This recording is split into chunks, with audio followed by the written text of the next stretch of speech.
तो सेठी आमे आज जानिबा को पाइलु कि निया लगिले केमिति आमे ताकू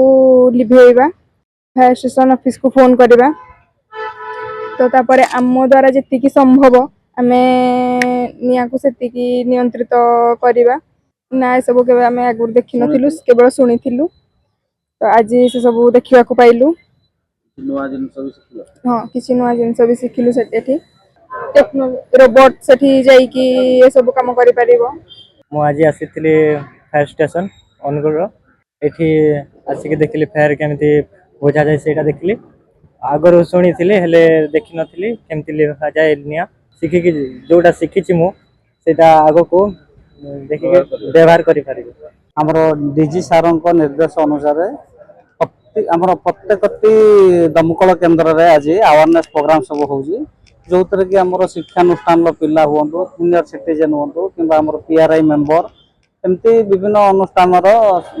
लोकों को डाकी कि हमें फायर स्टेशन ले अवेयरनेस करि थाउ। तो आज हमें सही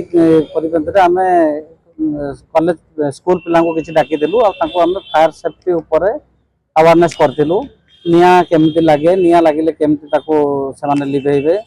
एवं अन्य रेस्क्यू टेक्निक मध्ये हमें सिखाई देलु हमर जहा जहा सब फायर फाइटिंग और रेस्क्यू इक्विपमेंट अछि ताको मध्ये हमें ताको देखाई देलु एवं से विषय हमें ताको ज्ञान प्रदान कर। नुआ हमर रोबोटिक मॉनिटर गोटे अछि जेमति कि जोटी मनुष्य जाई परिबो नाही सेठी हमें रोबोट द्वारा निया को लिभेइ परिबा जोटी जदि किछि समिति अघटन घटे ताले हमर कर्मचारी घर किछि असुविधा हबो नाही सेटा गोटे हमर नुआ इक्विपमेंट गोटे अछि हमर आ गोटे एडवांस रेस्क्यू टेंडर गोटे हमर आसीछि जो तरी कि हमर रेस्क्यू रो प्राय सब आइटम अछि कटर हमर माने गछ काट माने काटिबा पई कटर हाइड्रोलिक कटर स्प्रेडर आ लाइट सिस्टम अछि हमर बोट बीएसएफ एमती समस्त रेस्क्यू रोप सब समस्त रेस्क्यू इक्विपमेंट से गोटे गाड़ी रे ही रहउजी जहाँ फल कि आम जब किसी सेमती कैजुआलिटी हुए मास कैजुआलिटी तो से गोटे गाड़ी रे आम नहीं सब कम करें।